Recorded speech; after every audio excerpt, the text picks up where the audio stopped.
Welcome to the New York Weightlifting Podcast. I'm James McDermott, and today I'm joined by my, of course, co-host, Sara Soto, and the head coaches and owners of Gryphon Strength Barbell, which is a local club right here in New York. Bryant Illenberg and Amiee Lazar are the coaches, and we're going to learn all about them and also all about Gryphon Strength Barbell. Sara, how are you doing? I'm just fine. I have nothing special or crazy to report. Did my training this morning. I'm in a good mood. Hey, all right. Hey, that's good. Anytime training is done in advance, that's good. Especially when you get it done early in the morning and you don't have to worry about going in at 5 o'clock at night or later. Yes, It's always fun. yes, for sure. Brian, how are you doing? I'm doing well. Doing well. Can't complain. Worked a Awesome. worked a 25-hour shift 2 days ago, so that wasn't fun. But Oh my goodness. All right. So you're probably a little tired right now. yeah, just a little bit. Amiee, how are you? I'm good. I'm good. I was a little stressed when he was working 25 hours, but I'm good now. Well, we have to dive into that just a little bit here.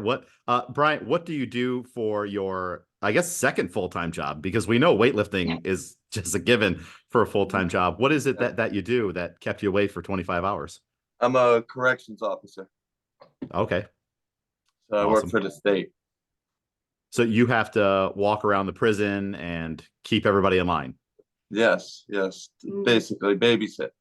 Yeah. So it's So I just guess like your weightlifting. Yeah. Yeah. Yeah, same thing. it pays to be strong in that situation. It does. That's why I always work out. Is there any I mean, of course we all know about like prison yard training, everyone's bench pressing and stuff like that, but like are there gyms at the prison and is that promoted? Any kind of barbell lifting? And then do you get involved in any of that? You're like, hey, let me show you how to squat or something. No, there's definitely gyms and stuff like that, but nah, most of the incarcerated individuals know that I work out. But other than that, no, there's gyms though. They get to work out, they get to do everything. I mean, they don't have barbells where they can snatch and clean and jerk, but they can do squats and deadlifts and bench and dumbbell stuff and stuff like that. You see a couple CrossFit workouts in there, but Hey, all right, cool. We're cool with CrossFit, of course. yeah. Amiee, what do you have a job outside of coaching? So I did. I was a store manager for a really long time, but during the pandemic, they basically closed. So after when you could go back to work, I returned for like 2 months, but the company filed for bankruptcy. And then Oh, before that, I've had a various amount of jobs.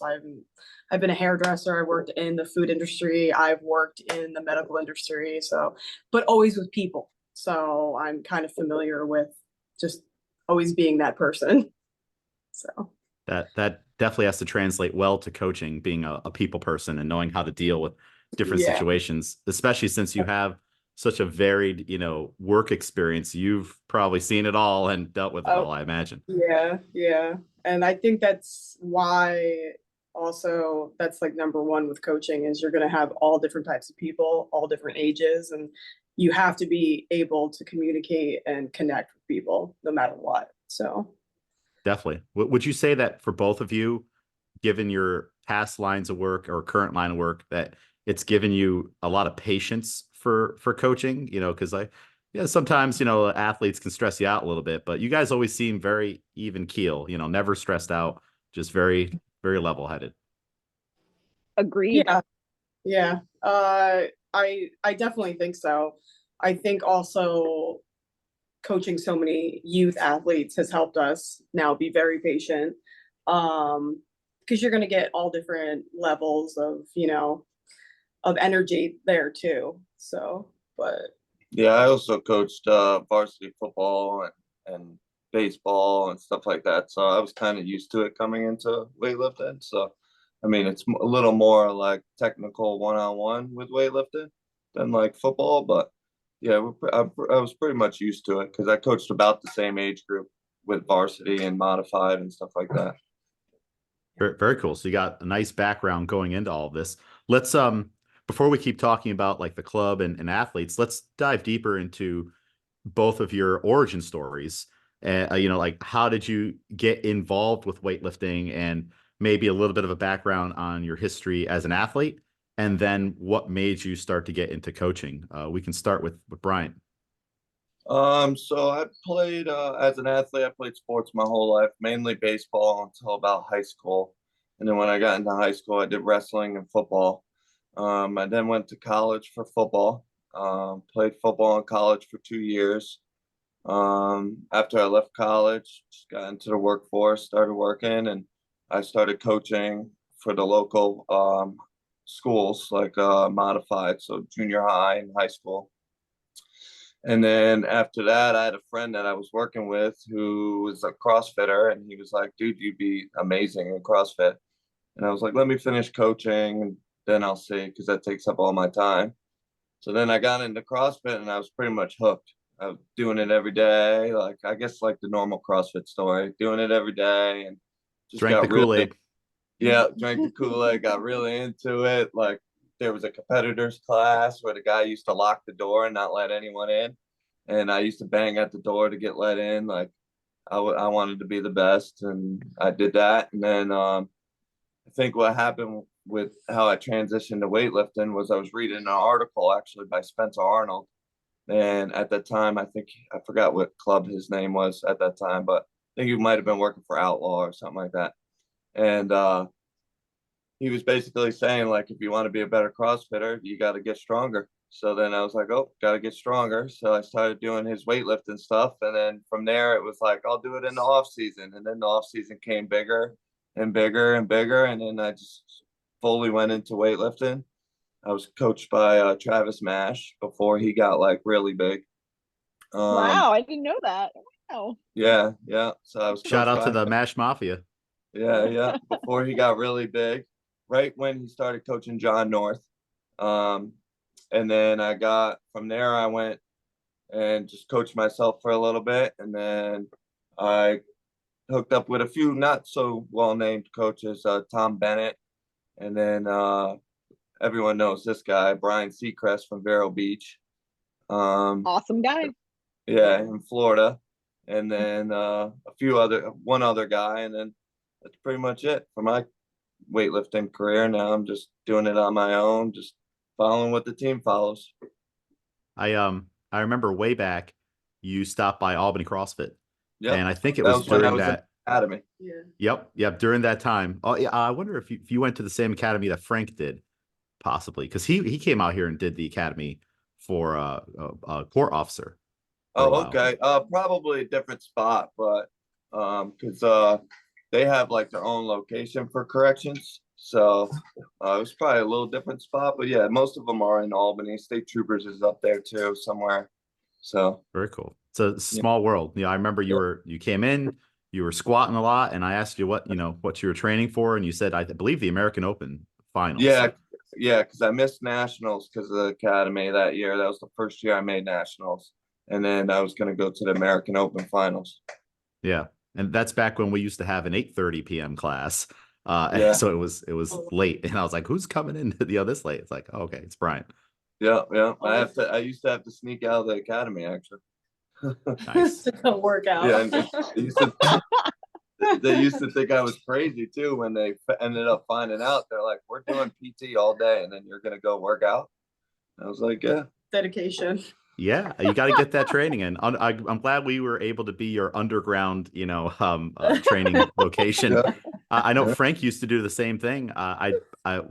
One point he got they had to do the mace test where you get sprayed, and he still came in to do his lifting.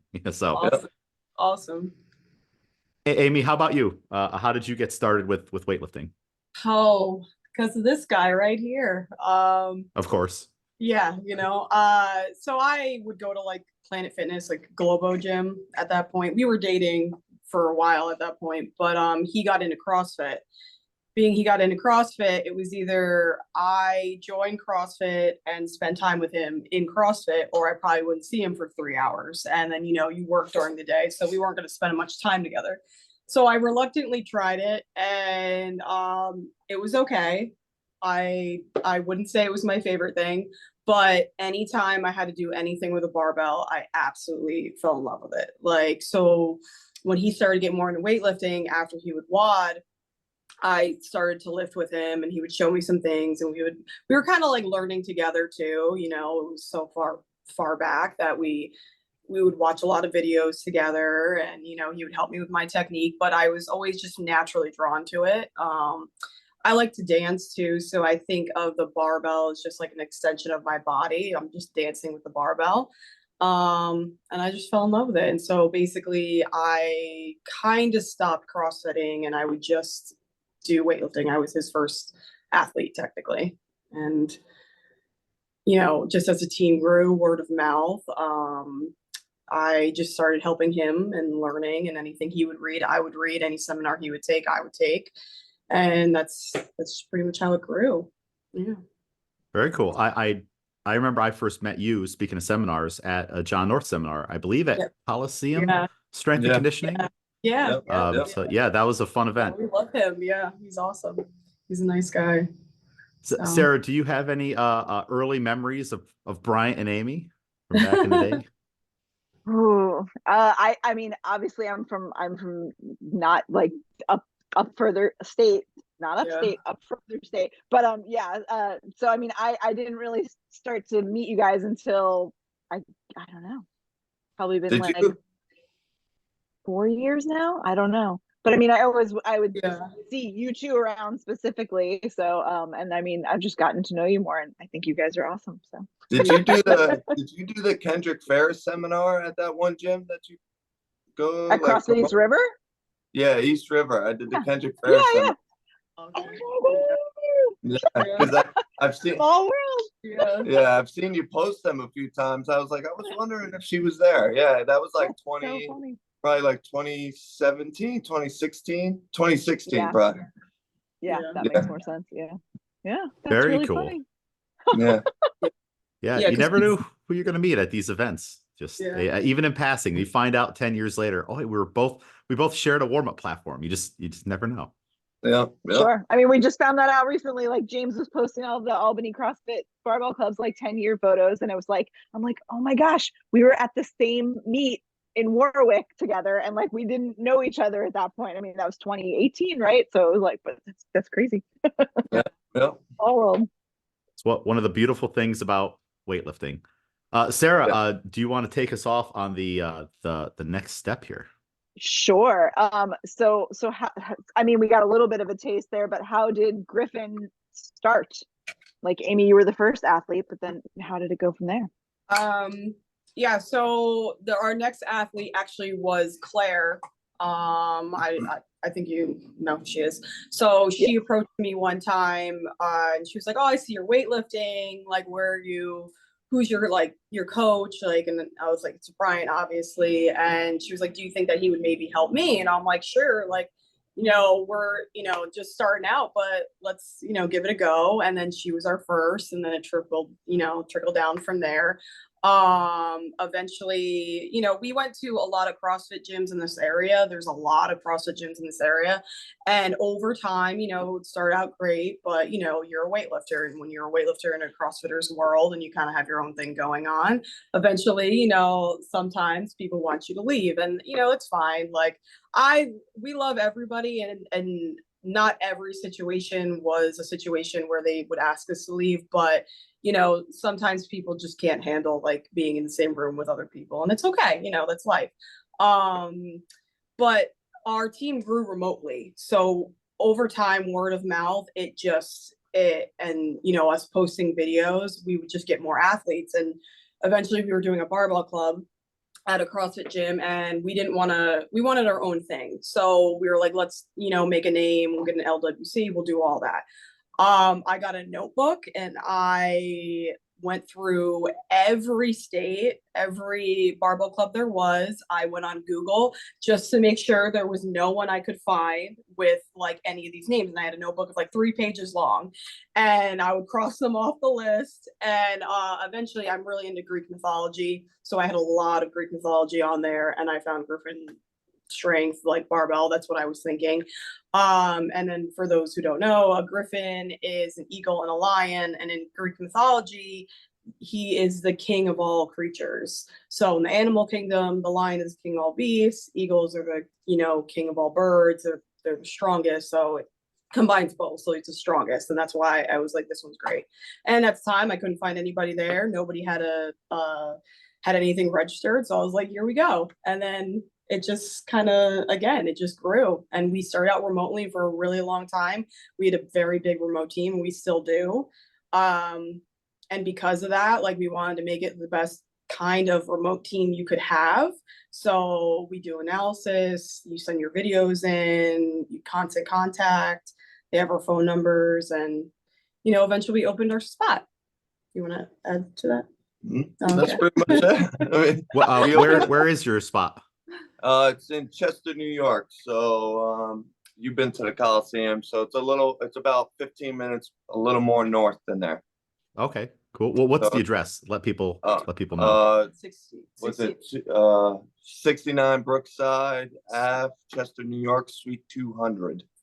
Cool. That's like one of those questions when someone's like, "What's your birthday?" or "How old are you?" and you're like, I haven't thought about that in a long time. Yeah. I mean, if you just like put Gryphon Strength Barbell on Google, it'll pop right up. Yeah. It's like 20 minutes from Warwick. It's 15 minutes from the Coliseum, 15 minutes from where we live. It's kind of like a really good location. It's about 20 minutes right off the thruway. Yeah. It's a really good location for us. The guy's awesome. We kind of just like wanted a spot, not too big, but a nice spot where we could start coaching. Like, our big plan, well, my big plan at least, was to start coaching youth athletes. Because I think if this sport's going to thrive, you got to get youth athletes in here. So that was like why the main reason we opened the gym, because we were doing just fine with the remote team, but we wanted to open a gym to get kids doing it. It's hard to coach kids remotely, especially when they're new. Yeah. So to get kids into the sport was like the main goal to open the spot. Now, so that not many people start a club with like a specific mission like that. So you guys want to really get involved with youth athletes.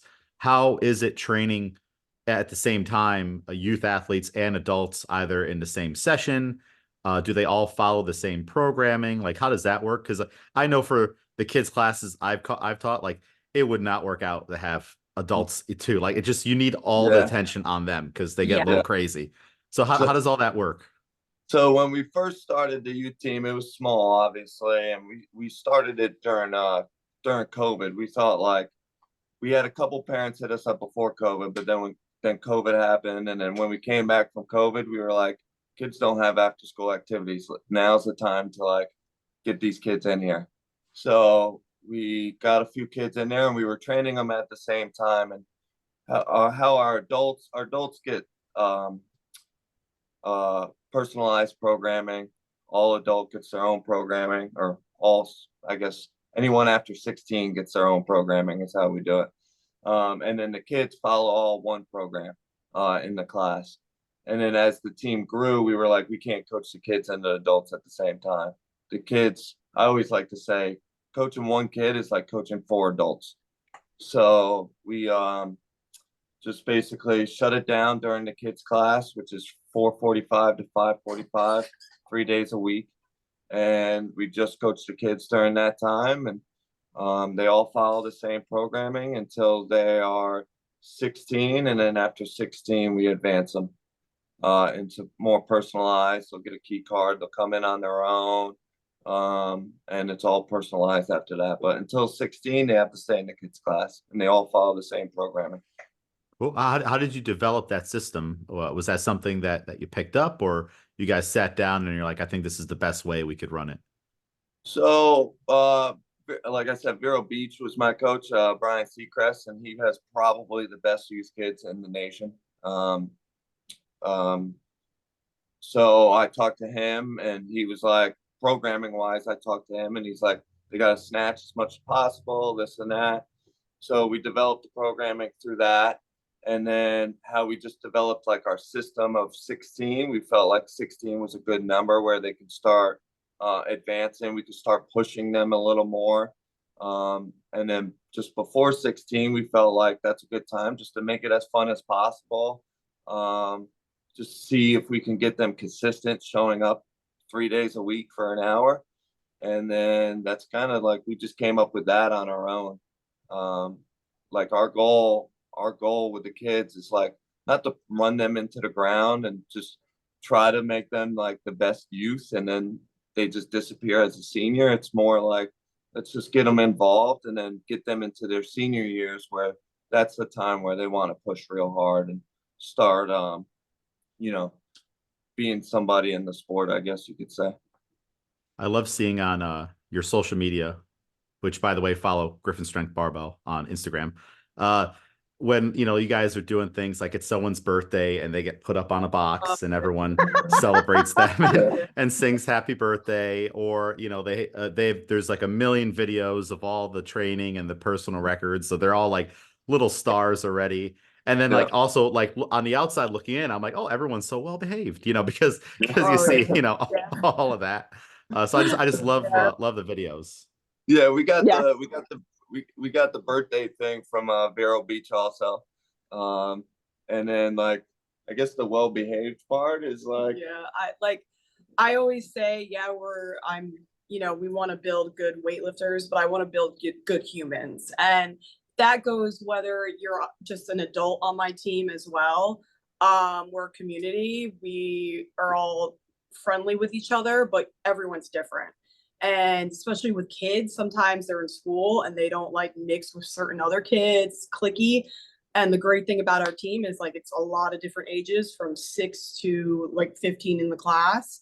And they have to get along and they have to cheer each other on. And it's great because you see the ones in the beginning, they're shy and they're cautious, and then they don't want to talk to too many people. And then eventually, they're all like literally cheering each other on and getting along. So it's really great to see like the change in them. So yeah, and we try our best to treat them as much as like adults as possible. Talk to them similar, give them the same respect. Yeah, and it kind of like they all fall in place pretty good, and it works out. I don't know. I guess it's our relaxed vibe that we give off. So most of the kids fall in place, and we try to let them express themselves as much as possible during the lifts, after the lifts, and just let them have as much fun as possible. Weights don't matter as long as they got a smile on their face. That's all that matters. Yeah, that's I awesome. wish I had you two in my life when I was that age.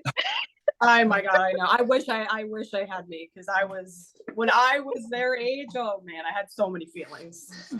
I was just thinking that too. I don't know if it's always one of those things where it's like, oh, I wish I could have done this when I was a kid, but also at the same time, I don't know if you could have pried the Nintendo 64 controller out of my hands long enough to put a barbell in it, knowing myself back then. But it certainly would have been cool. And I bet there's a lot of people listening right now that are like, man, if I just had something like that. But the nice thing is you can have it now as an adult. Yeah.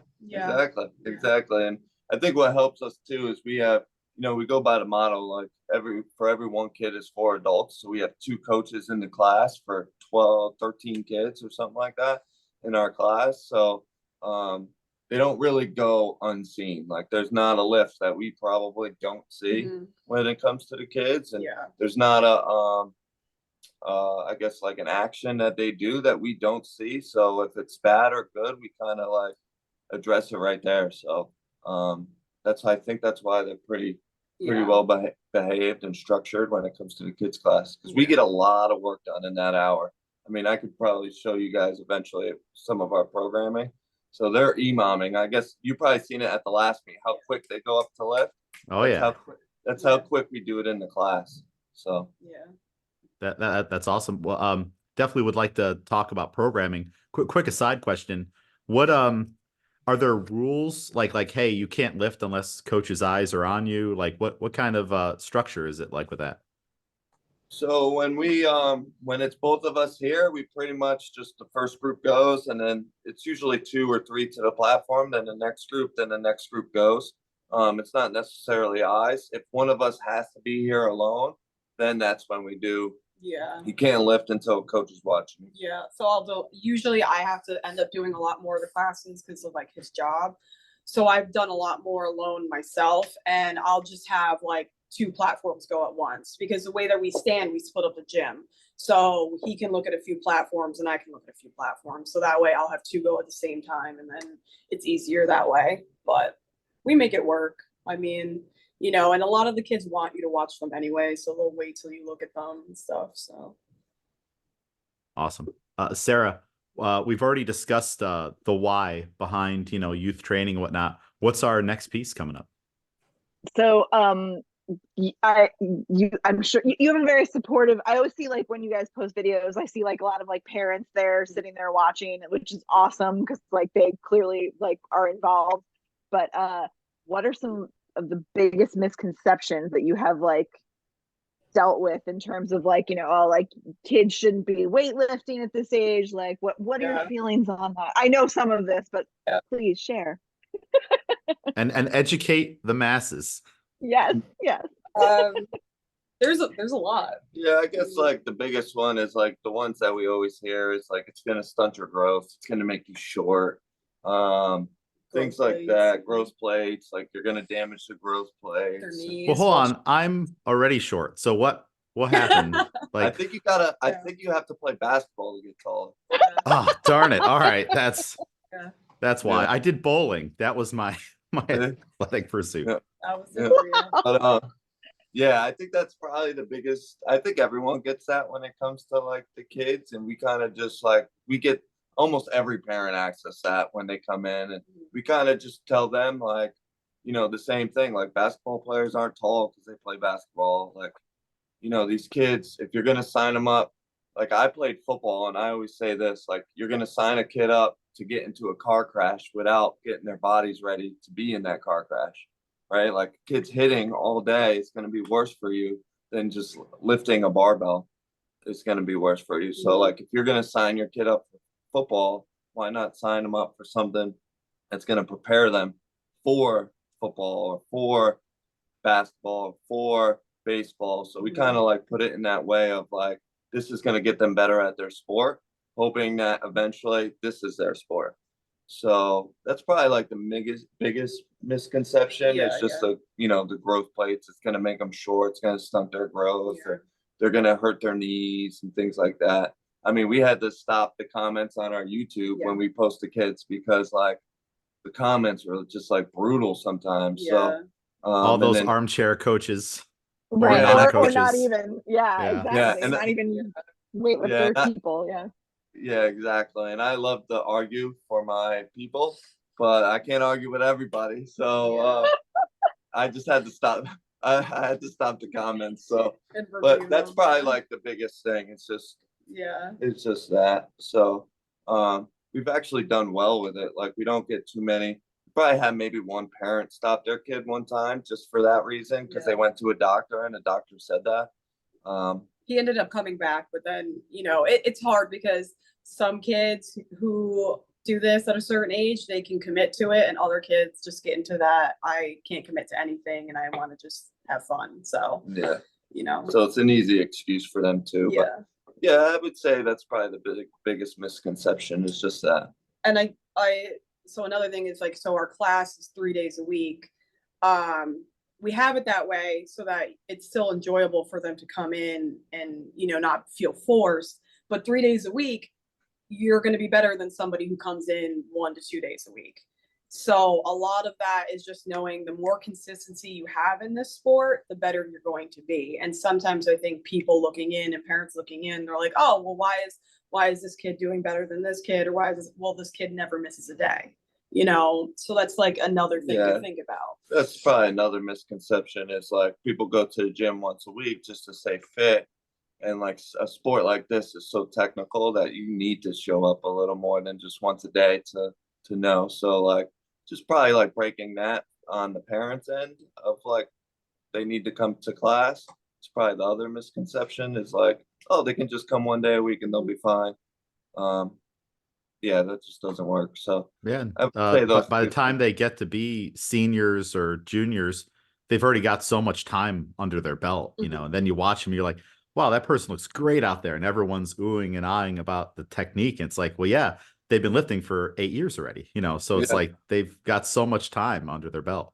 Yeah, we always say that, especially the 6-year-old. It's like, she's going to have like, she sticks to this. She's going to have 10 years in the sport and still be a youth. Yeah.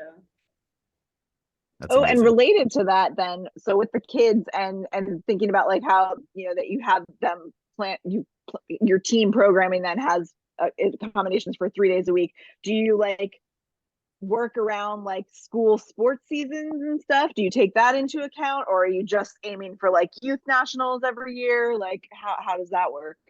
So our programming works like we program for the meets. So we program for whatever meet we're doing. So like recently we did James's meet. We program for that meet. Whether the kids show up to that meet or not, we try to force all the kids to do meets, but we also understand like it just might not be their thing. Yeah. So if they don't want to do a meet, we're fine with them not doing a meet. We just try to promote it, and usually the kids get more hooked after they do the meet. So that's why we try to push for it. And then like now we're programming for youth nationals. So they'll all get ready for youth nationals. As far as like, we probably have like, the surprising thing is the kids that come in doing the sport, they end up quitting for weightlifting. So we have probably one or two kids that still do their sports.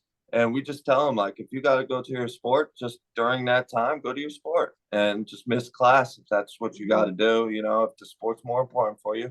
We understand weightlifting's not going to be your thing right now, maybe. So go to your sport and play your sport, and then just come to class when you can come to class. I mean, they're all kids under 16. Like, you can run them into the ground and they're going to recover the next day. So they're going to be fine. It's not like they got to take a week off after playing a game. So yeah, and the door is always open. Yeah, we just tell them, yeah, exactly. Like we tell the parents that say, oh, my kid can only come 1 day a week during this time. All right, as long as it's 1 day a week, have them come. So, and if they come in and they're like, I'm tired from my game, we just go a little lighter. That's another thing with the kids we do is we don't program percentages or nothing like that. We just our adults are all percentages, our kids are all by feel. So it's all by feel. How they're feeling that day is how we program, because their moods will just swing all the time. So, and we focus, I mean, obviously with our adults, we do that too, but our main focus is technique.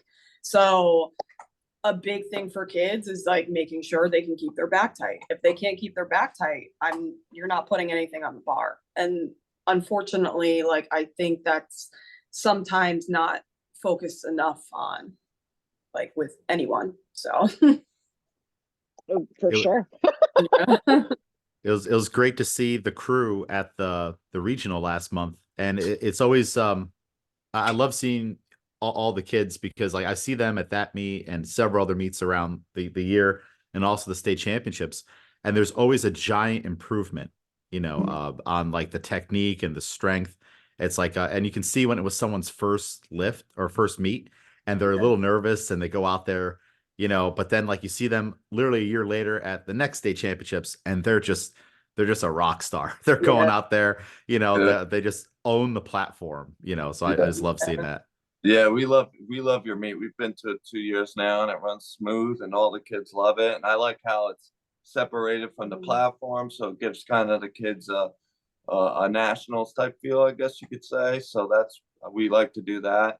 And all the kids like the meet, so that's why we always go to that meet. Yeah, it's set up really well. Yeah, and we always promote with the kids meet wise. We always promote 6 for 6. So they're going out there. We tell the kids in their first meet, like, listen, I'm going to put on a weight that you're going to make with your eyes closed. So don't worry about it. Just go out there and just have fun, have a smile after each lift. Yeah. Oh, I have one brief story. I will try to be as quick as possible. I mean, I know I've talked about you guys with like there was about just some other little things that happened at me, but like I literally cried because I think it was Ollie when he missed his third snatch. And I mean, I was marshalling the whole day. I'm at the table. I had like the perfect view, and he missed it, and he came off the platform. He was very upset, very emotional, and like his father got out of his chair, walked around and met him to meet him coming off the platform, picked him up in this like humongous bear hug, and just like spun him and was like, I'm so proud of you, you're so strong. And I'm just sitting there crying, and like my assistant marshal was like, are you okay? And I'm like like, oh, it was amazing. So it's like I always love seeing that, like all those parents are so supportive, and it's really cool to see them. So yeah, we love it. It's, you know, the thing is too is like the great thing about weightlifting is you don't actually have to be so athletic. You don't have to be this like talented. You can just be great at it if you come and you show up. And it's nice that so many kids who can't find another sport somewhere else, they found weightlifting. And he's a very sweet kid. They're a very sweet family, super supportive. We have a very good group of youth. We really do. So I love seeing I don't know how new she is. I'm assuming the newest little girl. I think maybe she's 6. yeah. And she PR'd her snatch, and then Amiee was there, and it was like, "You're gonna ring the PR bell," and she's like, "No." And then you picked her up and held her up to the PR bell, and she grabbed the little handle thing, and she gave the most like unenthused little like like, "You could put me down now. I semi rang the PR bell." That was great.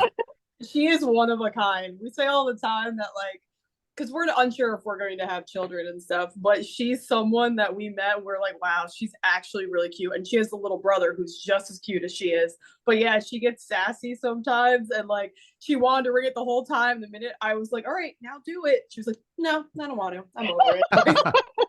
And she stayed the whole day. She stayed that whole competition, which was so awesome. Like I saw she was there with Christian there at the end. I saw the photo. I'm like, I'm wondering who went home with that teddy bear. So it's kind of a joke. So Christian likes to say he's our favorite athlete, but then when Emily joined, we we're like, Emily's our favorite athlete. So like they have a little running joke, and when Christian won the best lifter, he's like, "Oh, I gotta give this to Emily. She stayed all day," so he went and gave it to her. So we try to, even with the kids and the adults, we try to have that, and that's why we send all our team to one competition. Is we try to have like more of a team camaraderie as much as an individual sport it is. We try to get them all together because we have so many remote. We try to get them all together in the same meet if we can, just so like people can meet certain people. You see them online, and just so we can kind of have some, interaction and create kind of a family.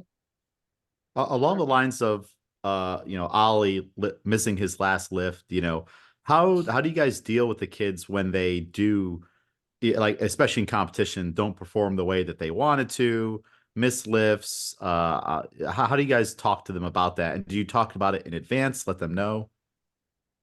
Yeah, I mean, when we do the class, we obviously try to prevent missed lifts, but missed lifts are going to happen.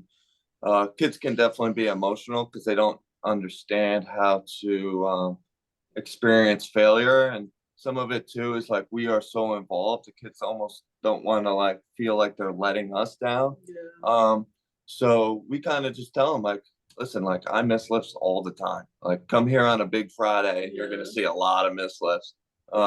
And same with Amiee, and we tell them like some of the best people in the world, weightlifting wise, and just like, human wise, entrepreneurs and stuff are going to fail a bunch of times. Like failure is life. You just get up and try to do it again. As much as we try to prevent failure and going 6 for 6, like it's almost a good experience to see them miss a lift and see them how they're going to react after, and how much that's going to change in the future for when they do have to go big for a meet or something like that and fail, because it kind of gets them used to failing and then getting up again and trying to do it better.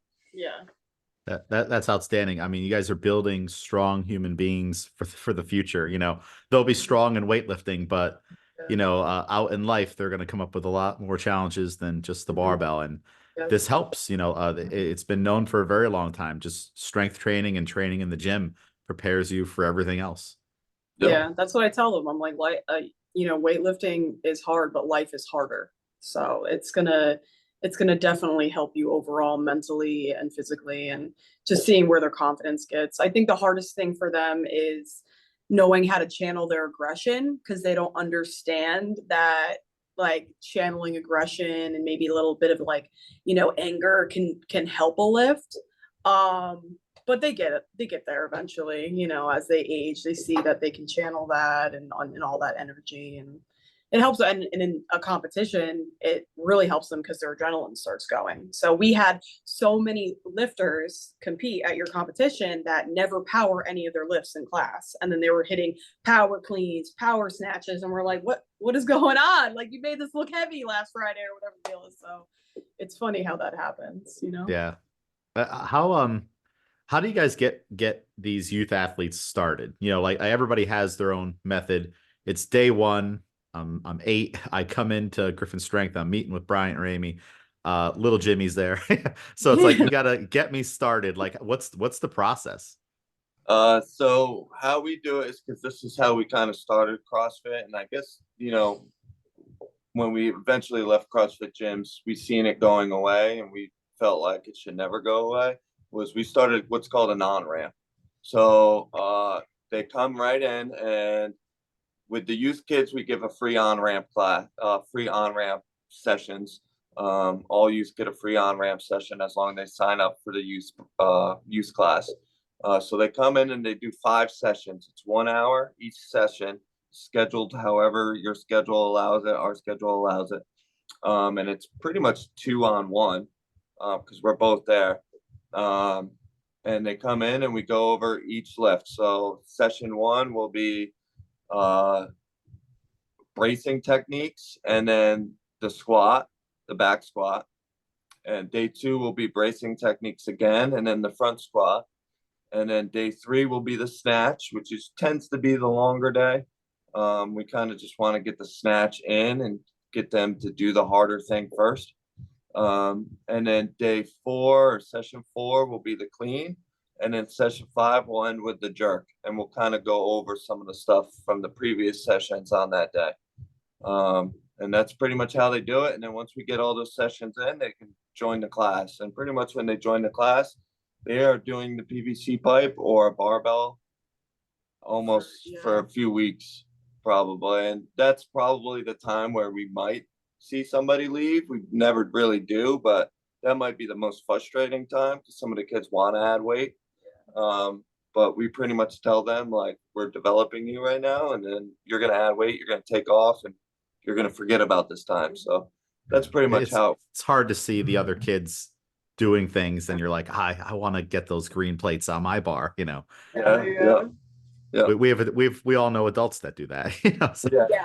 Yeah. And then pretty much, it's funny because you brought up the adults, that's almost how we do our adults too when they come in, especially new adults. They do the same stuff, and they'll follow their first 12 weeks. They follow basically similar to our youth program.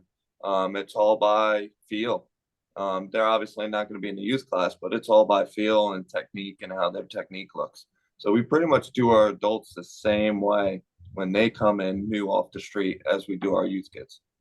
This is a lot of work. I mean, to develop an athlete from the youth level all the way up, you know, one of these kids, you know, one day Mateo's at the World Championships, like, people don't realize when they see some of these athletes at these meets how long and not just for on their end, but their coaches and their support system.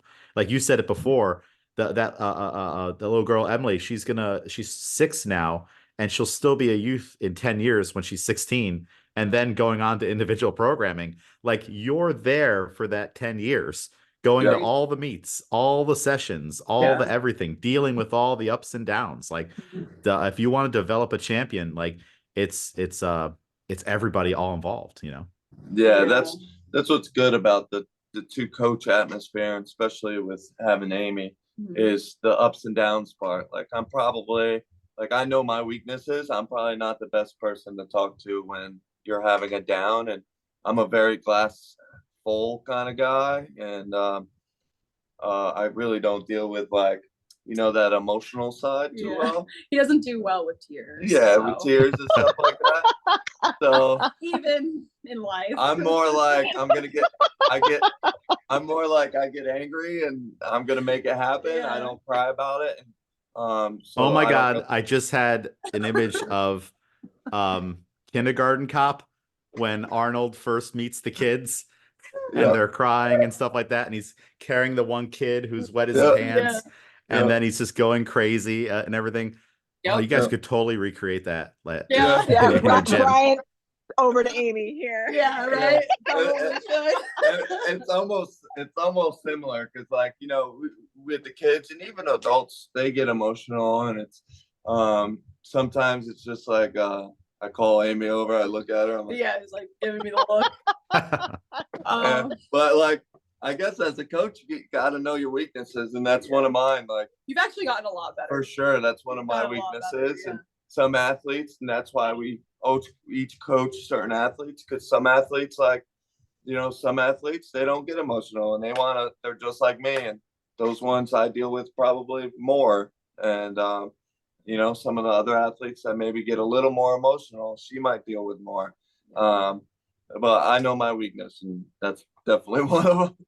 That's definitely One That's second, like keep going. amazing because it's just like I think of like that's like the unique thing you have with the two coaches there because it's like people can kind of like find the coach that fits them better within your team, and it's like every other team, it's like if you don't like this coach, you're not going to work with that team. Like you're not going to be part of that club. So that's pretty unique. That's funny. Yeah.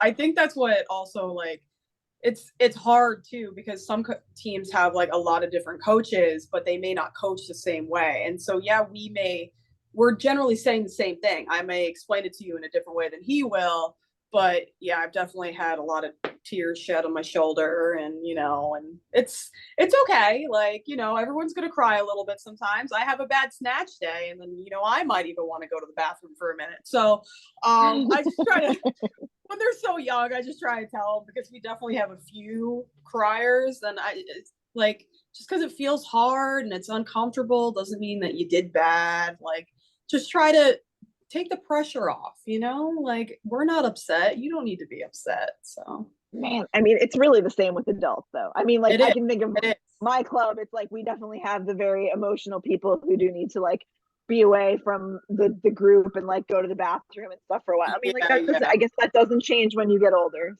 No, it doesn't. And like with the adults, I just tell them like, you know, try to leave it at the door, and then if it's something that's really valuable, channel it. Like that's all you can do, really. Yeah, weightlifting doesn't have to be. I mean, it's a part of all of our identities. But like, if you miss a lift, you're not a bad person. You know, you're not all these things. You know, it's you just gotta move on. Yeah, it's definitely a hard part, especially because I've been in the sport so long too. It's definitely hard to realize that early on in the sport that like this missed lift in training does not mean you're gonna miss that lift in competition. Like I'm one that performs way better in competition than in training, and you know it's kind of just like understanding that like training is training, competition is competition, and a missed lift doesn't result into anything other than it's a missed lift to hit the ground, you know. So how you guys have talked a lot about your coaching dynamic in the gym and how you guys divvy up athletes and who's the emotional support or system for some and not others. How does this work with competition? Like, of course, like there are some athletes that are coached directly more by Amiee and more by you, Bryant.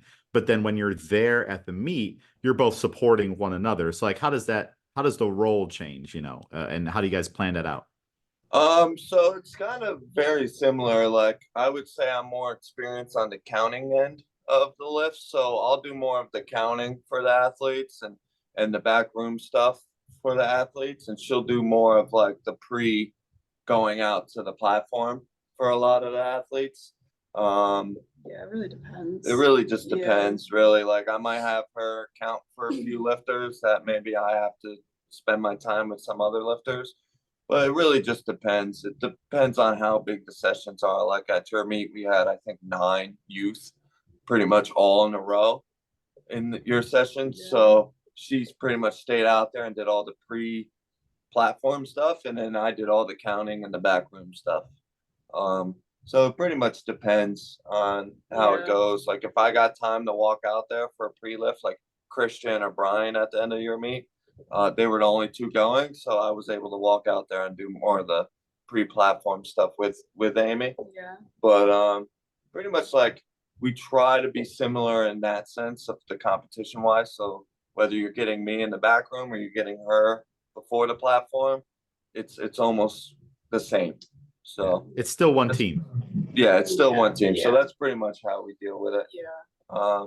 She does all my counting. So when I do a meet, she does it all. Yeah. So it's not, it pretty much just depends, really. To circle back all the way to the beginning, you know, it's often a challenge coaching your significant other. Yeah. How do you guys work through that, or is it really not a problem? You know, I've seen and experienced things. Okay, so I would definitely not advise other people to do it. Okay, so we've been together going on 16 years now. We got together when we were really young, and I like to pretend I'm still really young. So when we started out, it was awful. It was like I had a bad day. He would think I'm blaming it on him. And we would fight and we wouldn't talk and we would just like work out. And then it was the same thing. Like if I was watching him, he wouldn't want to like have me critique him in the beginning. You're always like the hardest and the person that you love the most. Now it's fine. Like now it's great for the most part. I think the last few years, like we've really just, you know, we work really, really well together in general. And I think in general, because it is everyone wants to have the job they love. And we love our team. We love owning a gym. We love coaching. But at the end of the day, you have to realize sometimes it's a job still, and you can't bring that stress in here. But now it's great. And we also work with each other when we're doing our programming where we're like, okay, like he'll ask me for feedback. I'm like, I want to do this and this. And I'll tell him like, you should put this in your program. And so it's a lot better, you know, it's like anything else in life, you know, your relationship grows and whatever.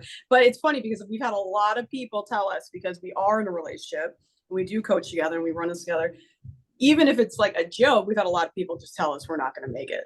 We're not going to go anywhere. You guys are going to get a divorce. You guys are not going to go anywhere with this. Oh my gosh. You can't work with your significant other. We've heard a lot of people say that, and they'll laugh it off, but I'm like, okay, we have a good dynamic. And you're like, look at the Everetts, like what? Yeah. What? Yeah, I mean, Jenny and Norick, like, come on. Yeah. I know. Yeah. John and Jessica, like there's countless examples. We're not like the only, maybe like in New York, but we're not the only people that have we have a good dynamic. We're definitely different in the weightlifting aspect. Like if I'm doing my programming, I'm gonna give me everything that sucks for me.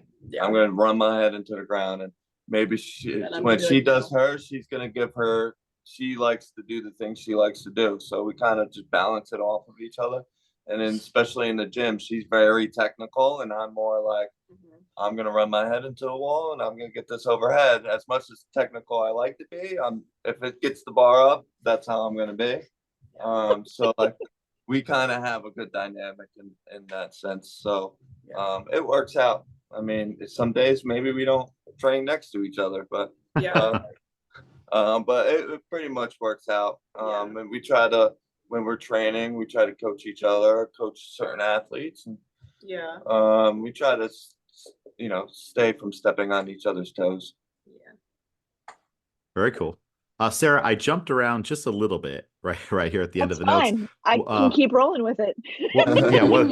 Where are we next? So I would say, do you guys have any advice for, I mean, it doesn't even necessarily have to be like a pair of coaches, but like for starting up youth teams? I know it's a difficult thing. Like, I mean, we have, you guys have maybe run into this, but it's like, it's hard in New York State to get weightlifting into like actual school programs. So it's like, so do you have any advice on how to like develop a youth team, especially in New York State? Ask a coach that has it. I guess like, don't be afraid to ask somebody. Like we literally, when we were going to start our youth team, I called Vero Beach and I was like, how do you do it? Like, you're the best at doing this. And I'm not scared to tell somebody they're better than me at doing something. So, how do you do it? We've had coaches, a bunch of coaches from all over, ask us about our youth team. And you know, it's not like we don't have any magic pill on how we got it started. We got one athlete in. I would say the biggest thing is just post about it. Like our Instagram, we probably do it better than most people, and we post nonstop our kids lifting. And I think that probably helped when we got our first kid in here, Danica, who's still with us. When we first got her in there, we just posted about it, kept posting about it, kept posting, and more people come in. We do a free youth thing every year where we promote it. It's free. We actually pay for the advertising to promote it. Yeah. It's free for you to come in and do it. And we just go over the squat, the press, and the clean. And they come in for an hour and they do that. And we've picked up athletes from that. So I would pretty much say, like, start it. Just get it started. It might start with one athlete and you might be wasting your time with that one athlete. But you're going to get more in eventually. If you just keep posting it, more and more are going to come in. And I would say that's probably how you get it started. Yeah. And then, you know, just have, like, be intensive, like have 2 coaches there if you need 2 coaches, have 3 coaches there if you need 3 coaches, and just coach those kids as hard as you can, and they're gonna like it. You know, like we've had maybe in our youth class we've had 1 kid quit, I think, in our youth class since running this. I think for 3 years now, 1 kid. Yeah. 1 kid. So something we're doing is right. So Yeah, I think that's a great retention rate. Yeah. So I mean, when they've gotten to 16, we've had like another 1 quit. But as far as the youth kids, we've had 1. So I think just getting them in. Like, a lot of coaches don't like to take the time. They like to coach more of the adults. It's a little easier. But just ask somebody who does it. Ask us. We'll get right on the phone with you and tell you how to do it.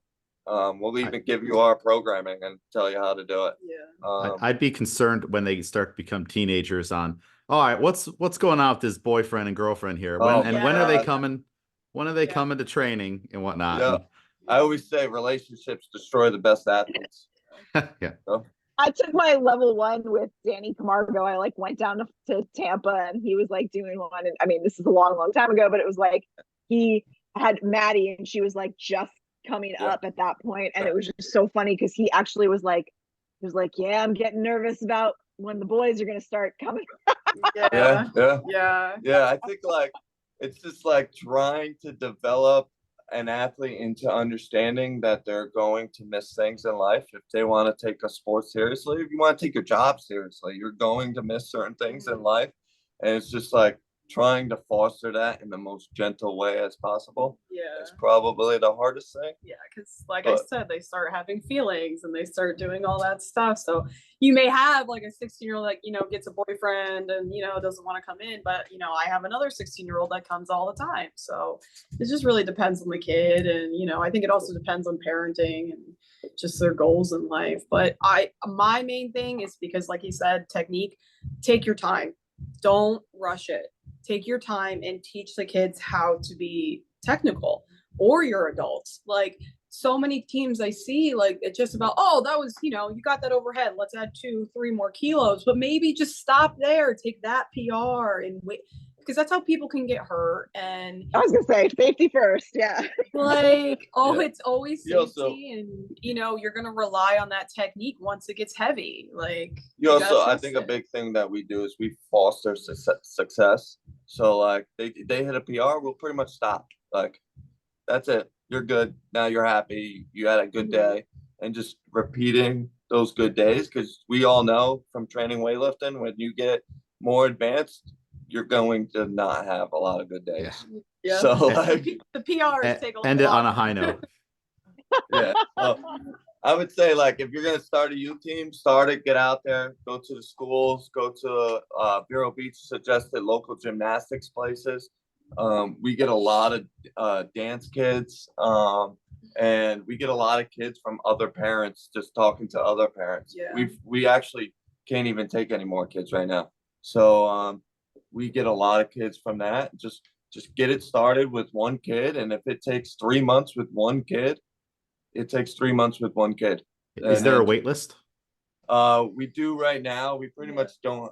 They pretty much DM us usually. Most of the parents will DM us when they want to get a kid started, and we'll just tell them, like, at the moment we can't take any more kids. We kind of came up with a new plan so that we can take in more kids. So basically, when they turn 15, we're going to kind of do an advanced youth class where they can come in after the youth class not on their own with us here, and do their own programming on the phone like we give the adults, but we'll be here for it. Compared to our adults, we don't necessarily have to be here for it. So just to kind of add more space to our youth class because we're only 1,300 square feet. So I it's love five. that. That's a good plan. Yeah, so Yeah. it's only 5 platforms, 1,300 square feet. So we try to keep it as safe as possible for the kids. So that's why we can't take as many more kids right now. Yeah, and it's only like an hour. And it's only an hour, so we But- got to be able to move. It'll help them too to transition into when they are, 16, like using their phone, looking at their program, like knowing when to get up and take their lift. So Yeah, because in the youth class, they don't have their phone. We tell them when to get up and take their lift. Like we walk them through every aspect of it. So we kind of developed another way of transitioning them into 16 and into more competitive training, I guess you can say. Because I think the best thing you can do with kids is just make the transitions as gentle as possible so that it's not overwhelming. So Agreed. Real quick, how is everybody doing on time? we're good. I'm fine. Good. Yeah. Sarah, good. I'm good. I might excuse myself for a minute, but if I do, just keep going. Okay, cool. You've mentioned it a couple times, programming. What is the process there, and what's maybe an example? Don't have to give away all the secrets,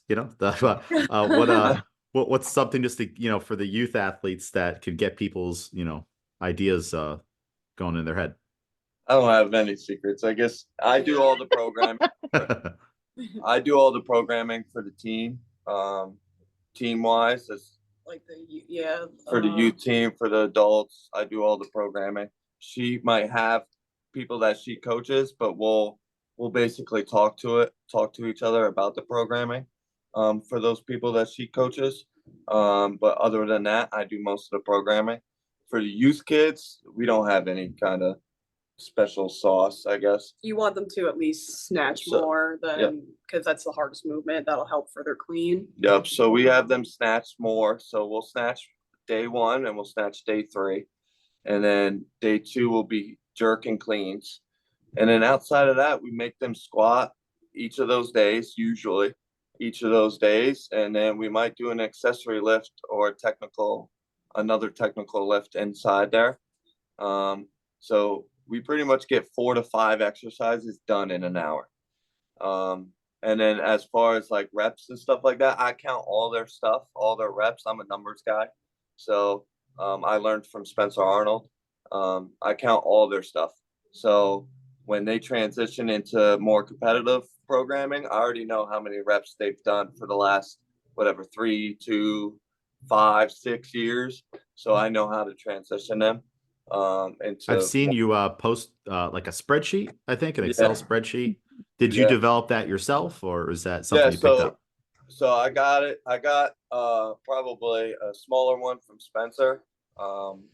And then I developed it into more through just like research.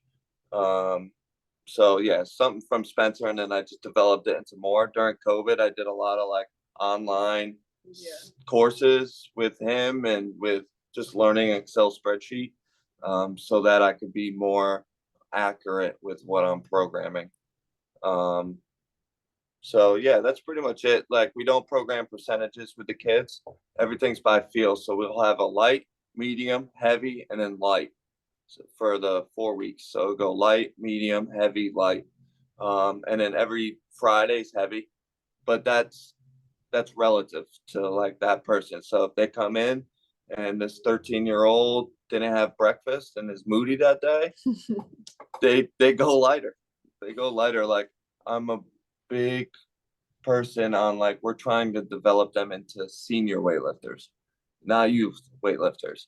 So I really don't care on if they're lifting heavy that day or not lifting heavy that day. At least they're lifting.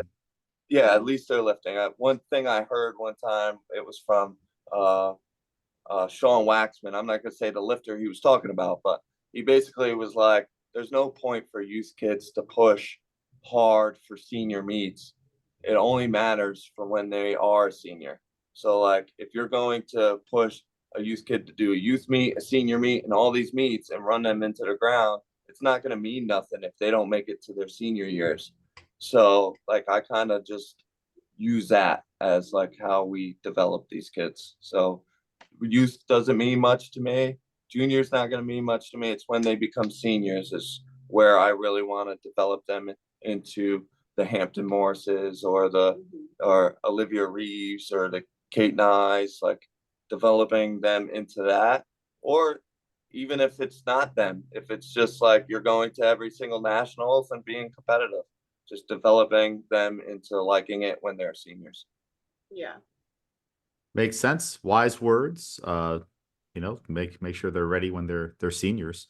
With we could start with athletes first and then kind of move on to coaches. But for each of you, what would be your top tip to an athlete? And then we can go into a top tip for a coach. Like if you were going to give one piece of advice to a kid that's thinking about starting off, and then we'll do one piece of advice to a coach who's training kids. What would it be? I would just say like to come in and be consistent and have fun with it. Like I think a lot of times they, like you mentioned, like they might look around, they'll see somebody like lifting heavier than them.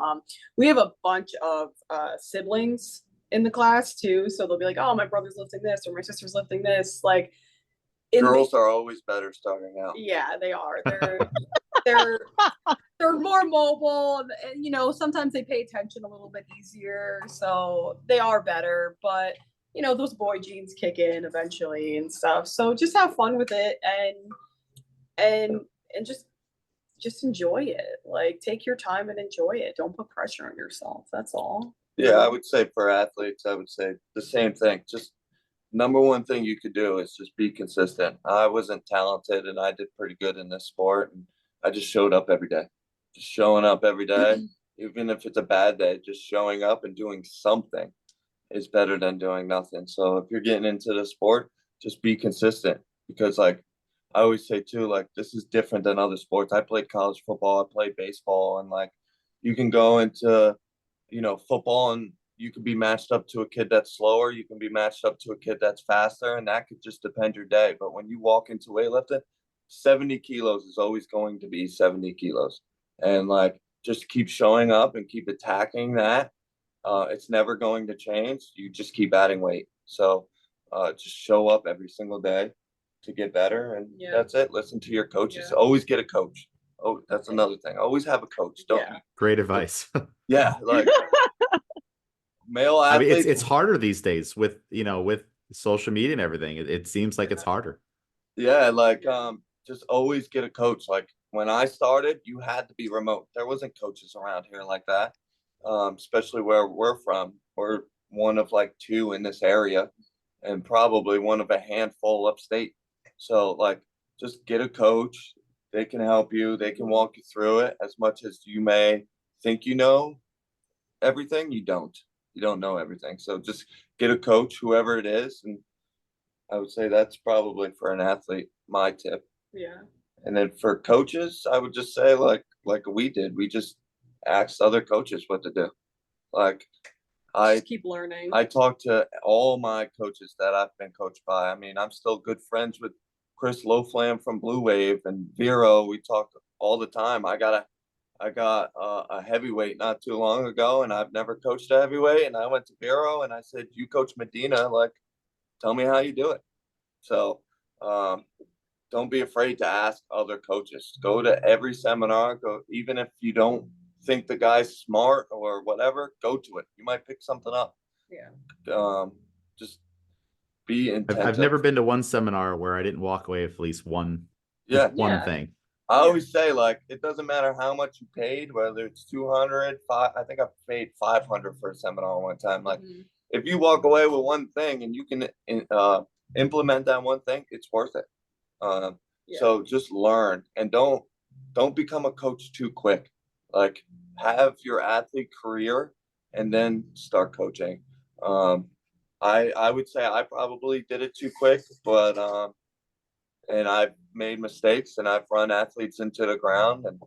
But have your athletic career and just then become a coach. And then just, we have social media. You have everybody's social media. You can go online and ask Spencer something. You can go online and ask Brian something or Chris something, or Sean something or James something, like you can ask us anything, or I'm sure Kurt's the same way. Like you can ask anybody any question you have, and they're going to tell you. Nobody's not going to tell you this. The weightlifting community is awesome. So like you can learn, like I will give people my programming. Yeah. Like you can learn stuff. Just ask. Just ask. I would say You're gonna get a lot of emails now. Yeah. I know, right? It's good though. And just like side note with Brian, the last time I saw him, I think it was nationals last year, but it was like I went up to him and I just was like, it's like I was just kind of like overwhelmed, and I was just like, I just want you to know you're really appreciated. I really appreciate you. Yeah. And I think he was like, what's the weirdo? Like, you know, I haven't seen him in a while, so it's like vague, but it was like that's all I had time for before I had to like run to my next assignment. But it's like he's such a good guy. He's awesome. Yeah, he really is. But I feel like he is underappreciated, and that's Yeah. He 100% is. He's one of the best coaches in the country.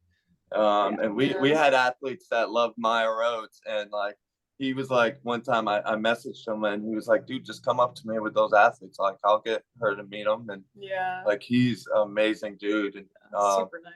like we've been asked by a bunch of coaches, Chris, the coach of Brandon Victorian, who's one of the top 89s. We've helped him coach, and he's helped us coach our athletes. Like he helped coach one of our 89s in a session because we had to split it up, and it was when the warm-up platforms were on the side of the stage, and it made it the worst for coaches that had multiple athletes. So like I had to be on one side and she had to be on another side. So I sent Chris over there and he helped her count for one of our guys. Like just the community is amazing, and just ask coaches, like ask anybody. Like I said, I'm sure Kurt's the same way, or James is probably the same way. Like just ask. Don't be afraid, I would say, for coaches. No, it's just the same thing. And I think just be open to it. Like, yeah, there's time for being competitive, but you don't have to make things weird. Like sometimes people make things weird and dramatic, and it doesn't need to be. Like it's like it shouldn't be like that. And listen, like, I'm the most competitive person in the world. Sometimes I'm like, Bryant, don't comment that. Like calm down. But it's like, I mean, athlete and coaches, it's like the same thing. It's like reach out. Like, I mean, how many times have I like seen a person going to like, I mean, it blows my mind still that there's some people that have never been to a national meet before, and then they qualify for nationals and they go and they don't have their coach with them, and it's like just ask anybody. Like ask a CrossFit coach. Chances are they know a weightlifting coach who is going to be there and they can set you up. It's like just like you said, it's just like we have like a little community of like whether it's like Mike McKenna or like Brittany Rucker from like Bear Barbell, like Kurt, like they all help each other, and like it's awesome. I totally agree. I would say like and it's a great opportunity too to start networking as a coach too, to like build up your little professional network. I would, like I said, I'm the most competitive person in the world, and my athletes at a competition mean more to me than your athletes. But in that same sense, because my athletes mean more to me than your athletes, I'm going to ask you how to get them better. Like if you're going to tell me, I'm going to ask, and I'm going to tell anybody the same thing. If they ask us, like, I'm going to ask you how to get your athletes better. So I think that's fantastic. I tell my athletes, like, you guys are my favorite lifters. I don't know anything about Lasha or any of these other people. Like I know things about you guys. And when we go to the meets, it's like, no, I want to win. Like I want to do stuff, it doesn't mean we're gonna get too crazy with it, but like, I feel the same way. I love going to the state meet. I love being state champions, but it doesn't mean that I'm going to be mean to somebody or anything like that. Like I'm going to coach my athletes the way I coach my athletes. And then afterwards, I'm going to ask you how your athlete beat my athlete. So, and beating people isn't mean. Like, no, hey, all right, you hit 100, we're going 1-on-1. Like, that was your third attempt. It's our second attempt. What do you want me to do? Yeah, exactly. So we love getting together too with other clubs. Like it's hard because we're friends with like a lot of the clubs upstate too. And, getting together and lifting with them, but we have, we get together with our friends in Connecticut. Like we have a lot of people that we just like to lift with people and have fun. That's all it is. Yeah, Danny comes here a lot. We go to New York Weightlifting, and we're always talking on you know, something, if it's the business end or if it's the athlete end, we're always talking about how to improve. So yeah, that's pretty much Yeah, it. that's fantastic. Sara, I think we got one more talking point here.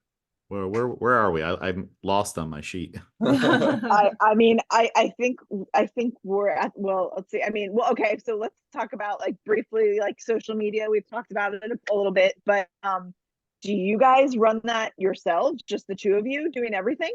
Yeah. Impressive. Yeah. Impressive. Let's take a look. Look at this beautiful website right here. Yeah, I built that. Very You nice. did this? Very Yeah, nice.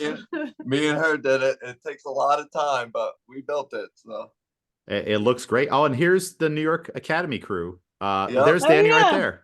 Yep, there's Dan. Wait, with short hair. Oh my Yeah, goodness. wow. Short hair, Danny. There was a lot of people there that day. This was like probably like a month after we opened.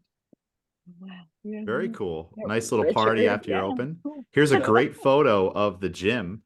You Yeah. know, at 1,300 square feet, I think you said. But it looks. There's a lot of space there. That's great.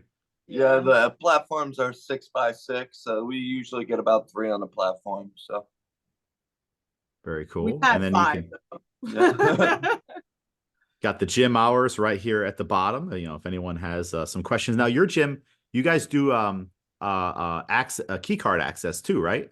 yeah, so we when we opened the gym, because I had a full-time job and she had a full-time job when we opened it, and we knew that like going to every meet was a priority. You gotta go back. So going to every meet, Sorry, I'll be back. That's okay. going to every meet was a priority, and we didn't want to close the gym every time we went to a meet. So we allow key card access to come in between 5:30 a.m. and 10 p.m. And you can come in and get your programming in 7 days a week. Yeah, I've had one of my lifters, Renee, actually has family in the area, and she's done that a couple times.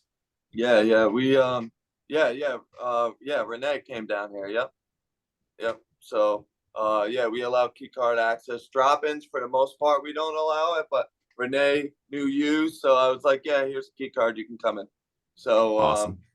So yeah, we allow it. So it's pretty good. And then the ones that come in when we're not here, they just upload onto the True Coach app, and we go over their lifts right on there. So they're getting coaching either way.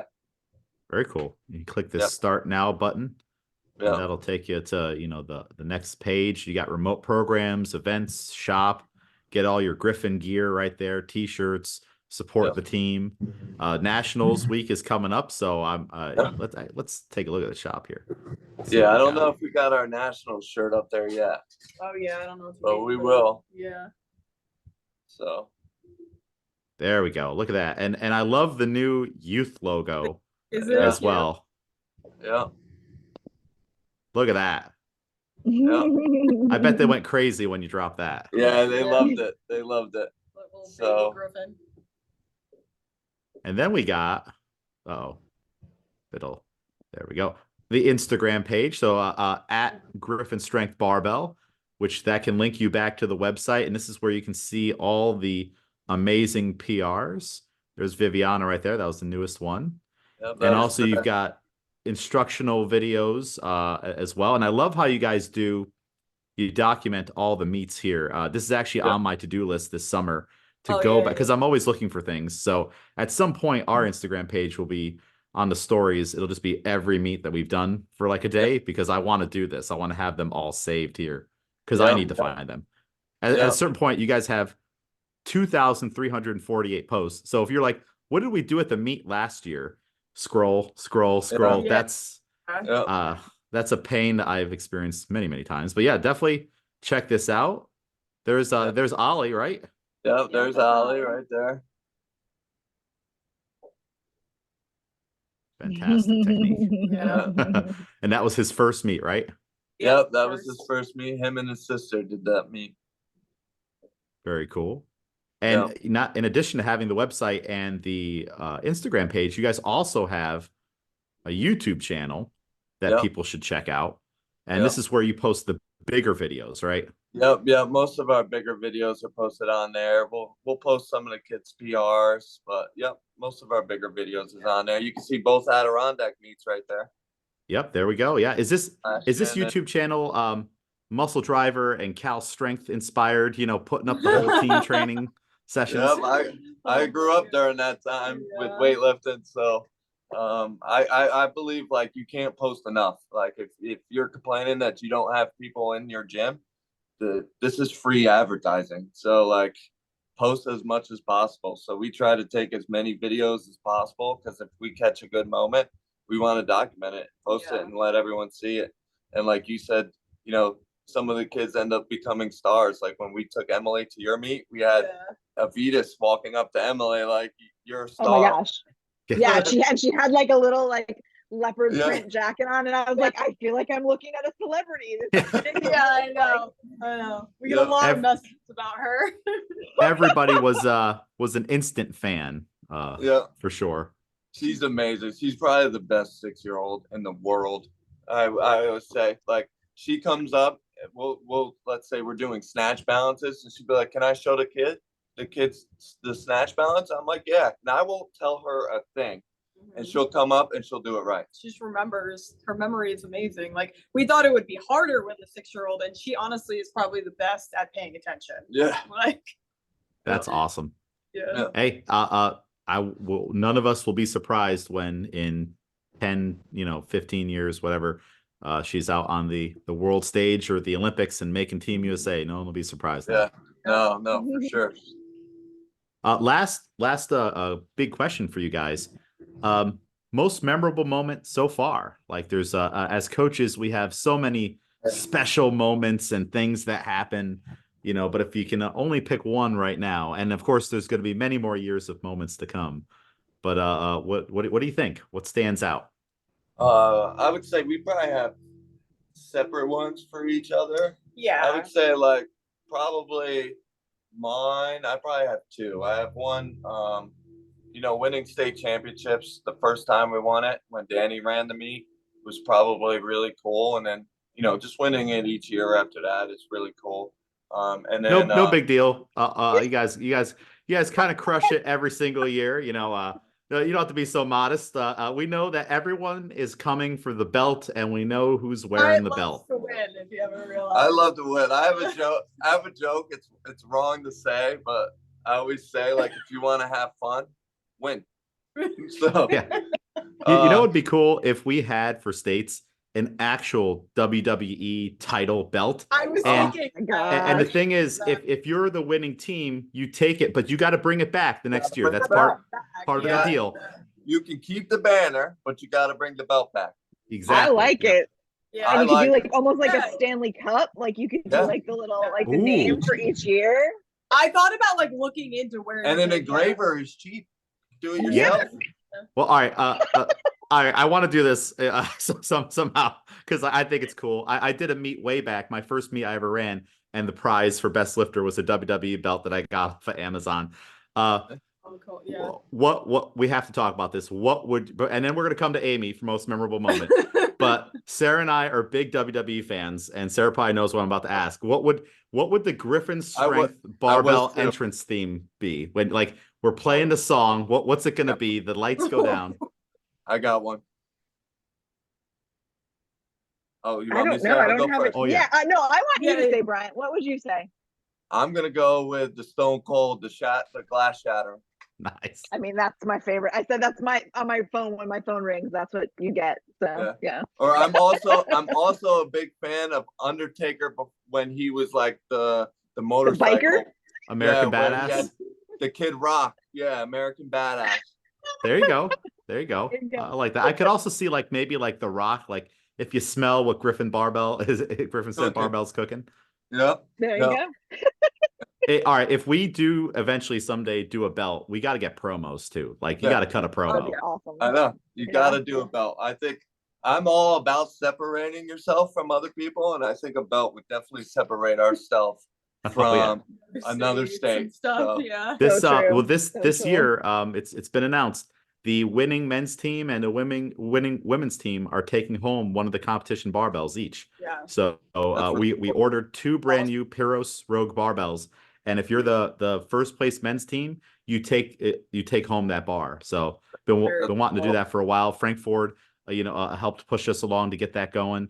So very awesome thing that's going to be happening. But also we do need a belt. You're correct. Yeah.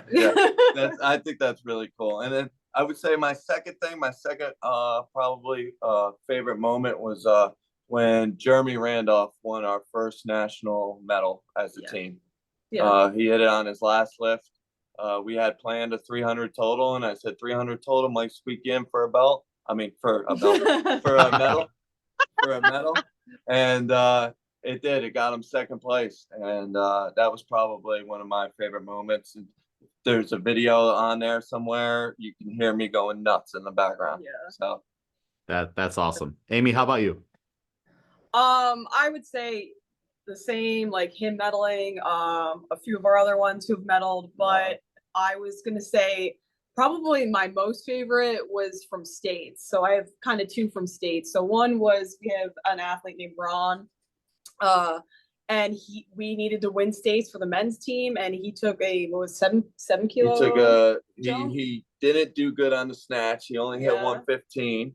And then we were planning for him to qualify for nationals. So I was like, listen, we're just going to open at this and take, I think it was 6 or 7 kilo jumps to that national number on the clean and jerk. And he ended up hitting that last clean and jerk where his knee almost hit the ground, but it also won us states. So not only did it qualify him for nationals, but it also won it just blew me away. And he's such a great kid. And then also last year at states, we got a newer athlete. His name's Christian. And sometimes you just have like connections to certain athletes. And, both of them are such good human beings, like such good guys. And they both qualified, but he qualified for AO. He ended up having like some family issues, so he couldn't end up going and competing. But I think him being on the team after he took his last clean and jerk, he just came off and with it, all his emotion, and you felt it, and he was so happy. And that's what does it for me. Like when they do well and they're so overcome with joy and happiness, it melts my heart. I'm a softie, so that's what I care about. That's awesome. And he qualified for his first nationals after me too. Oh yeah, he just did. Yeah. Congratulations, he's killing it. Yeah. Now, speaking about nationals, looking forward to Pittsburgh. Yeah. I'm glad you brought this up. You read my mind. Shameless plug for the NY WSO Youth and Junior Scholarship that's going on right now. I know you guys are going to be applying for that. Right now, we have 10 athletes that have applied for it. And essentially what this will do is it will allow us to help financially the kids that are going to National Championships Week. So if they fill out the application, the board will take a look at it, make sure that they're going, all that stuff. The deadline is Thursday, May 16th, which is also the last day you can qualify, I believe. And we want to help support the kids and the young athletes that are going to this meet. So definitely recommend getting onto that.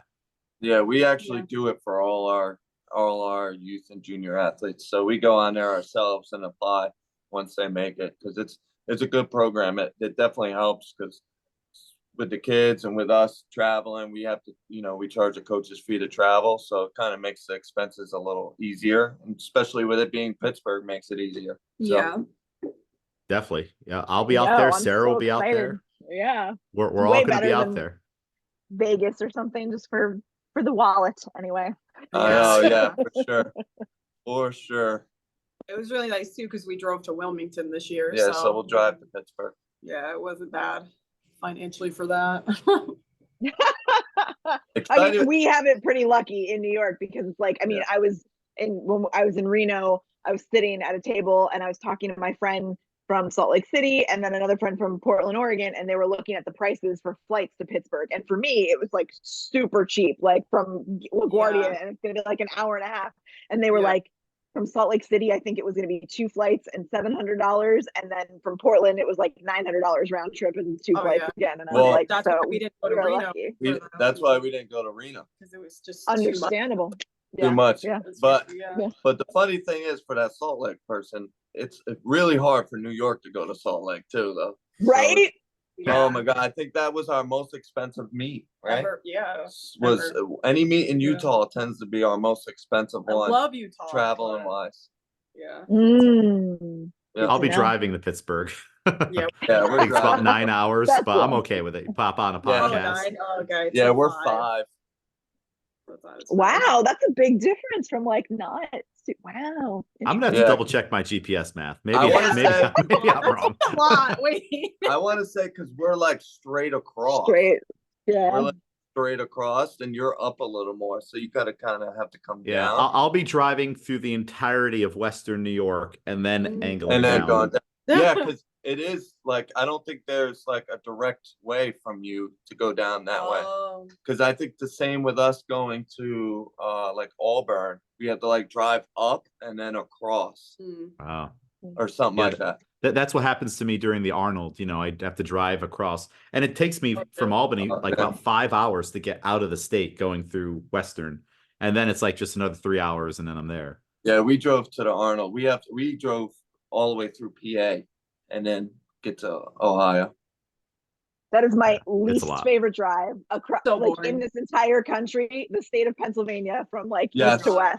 No, Yes. not into it. That's It's why the I'm worst. Sorry, Pennsylvania. Sorry. Yeah. Never ends. When we I drove actually to love Pennsylvania, not that drive though. when we Yeah. drove to Wilmington, we went basically around PA just so we had to Yeah. drive through. That's funny. Yeah. Awesome. Well, guys, thank you so much for coming on. Sarah, do you Yeah. have anything else off the top of your head that you want to ask Bryant and Amiee? No, just thank you guys for being part of our community. Like, very happy to have you. You're both really awesome people, and like, you know, I would gladly send anybody I know in your direction. I have, so Yeah, thank you again. Likewise, thank you for Yeah. coming on. You know, this has been part of the goal for this podcast is, you know, to disseminate information in a different way that's a little bit easier to digest than just reading meeting minutes or reading posts and stuff like that. But also to shine a spotlight on the celebrities all around our state. You know, like we want to make like kind of like you guys are making the kids stars. You know, we want to make everybody in New York a star and show why New York is the best. I'll say it right now. We're the best. We're top dog. You know, and you guys are a part of that. So we appreciate everything that you do, and we're excited to shine a spotlight on you and your gym. Yeah, we also want to say thank you to you guys because I'm sure you guys have heard us vent a few times.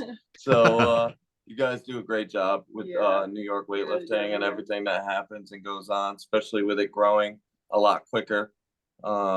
You guys do a great job. So And you know, you're all volunteers, so all the work that you guys do, it's sometimes like you'll hear a lot of maybe you'll see them as like people will be complaining or angry sometimes, but they don't realize that you're not even getting paid for what you're doing. So we really appreciate it. And anytime we brought anything up, it's just because, you know, we've traveled so much, we've been so many places, and you know, we want it to be as good. And it comes from a place of caring, because I'm not going to be the person who's going to complain and talk about you behind your back, but never talk to you, you know? So, And we want our WSO to have a culture of feedback. That's Yeah. how we all keep getting better. So it's like email, text, DM, nothing's taken personally unless you're making it personal right off the bat. Yeah. You know, Yeah. but it's like Yeah. all things will be taken internally and dealt with internally, and then we'll just do our best with what we have, you know. Yeah, 100%. Same at the national level, since I mean I'm not on the WSO anymore, but it's like, I mean I love, that's why I love going to meets. I love talking to all of you guys and like getting the feedback. Seriously, like it trickles up, you know. It's like that, Yeah. I take that to, you know, HQ and stuff. So thank you. That's awesome. Yeah. Awesome. Thank you. Well, thank you. Great. yes, definitely. If you're watching and you're still listening, gryphonstrength.com, Gryphon Strength Barbell on Instagram. Type them into YouTube. Watch all the videos. Reach out to Bryant and Amiee. They will literally give you the shirt off their back if you have questions and help out. You It's know, a Gryphon shirt. it'll be a Gryphon shirt. It'll be a Gryphon shirt. You know, so you can rep the brand. You know, and then make sure you know, you just keep your tabs on all things that they're doing, because we all know there's even bigger things to come, and we're excited to continue to see the growth. So Bryant and Amiee, thank you so much for coming on. Sara, thank you for helping me to co-host. This is a PR podcast as well. Look at that. I'm gonna ring the bell when we get back to the gym. First interview, like really, I mean, yeah, big one, and first interview anyway. So thank you. You guys did great. Awesome. Awesome. Thank you. It was All right. nice chatting. How do I end recording now on that note? How do I keep losing okay, here we go.